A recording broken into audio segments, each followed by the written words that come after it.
മോനെ. ഇല്ല മുത്തശ്ശി, ഞങ്ങൾ എന്തായാലും ഉറങ്ങാം. വരുൺ, ദേ ഇവിടെ എന്താ ചെയ്യണ്ടേ? അതും കൂടി പറഞ്ഞിട്ട് നീ പോയാ മതി. ഇവളുമായി എനിക്ക് യാതൊരു ബന്ധവുമില്ല. അവളെ അമ്മയ്ക്ക് എന്ത് വേണമെങ്കിലും ചെയ്യാം.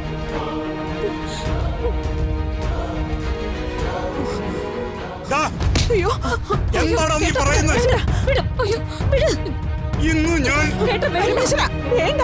തല്ലാനും കൊല്ലാനും ഒന്നും നിന്നിട്ട് കാര്യമില്ല. പ്രിയങ്ക കണിമംഗലത്ത് പടി കയറി വന്ന് മരുമകളാ.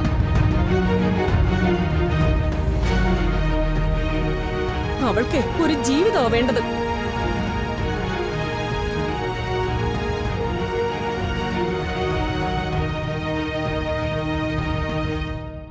രാധിക ഇനി കണിമംഗലത്ത് വേണ്ട. ഇവളെ ആറ്റുവശ്ശേരി കൊണ്ടുവന്നാക്കട്ടെ. എന്നിട്ട് വരുൺ ഇവിടെ നിൽക്കട്ടെ.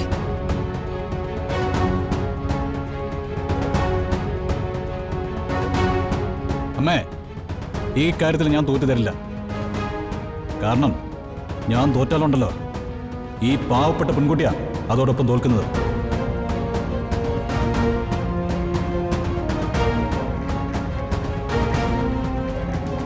വേണ്ട, നീ തോക്കണ്ട. ആ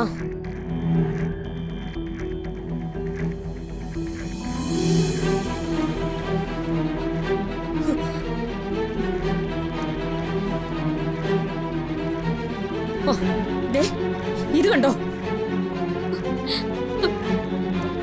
അമ്മേ, അയ്യോ അമ്മേ, എന്താ ഇത്?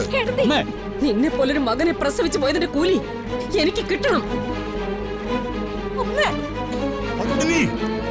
കണിമംഗലത്തെ പരമേശ്വരന്റെ മകൻ ചെയ്ത ഈ ചതി നാളെ നേരം വെളുക്കുമ്പോ നാട് മുഴുവനും അറിയും. അയ്യോ അമ്മേ.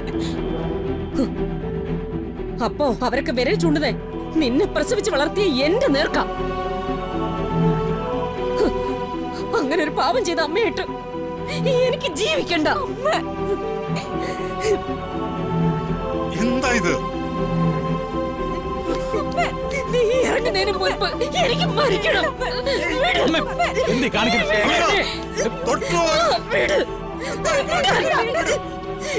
എനിക്കിങ്ങനെ ജീവിക്കണ്ട.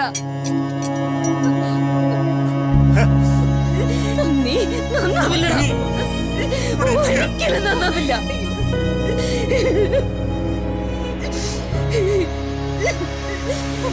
കുടുംബത്തിന്റെ ശാപം വാങ്ങിച്ചവനാ നീ.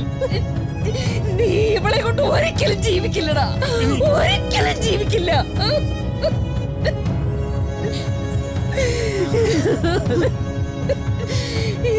ജീവിക്കില്ല.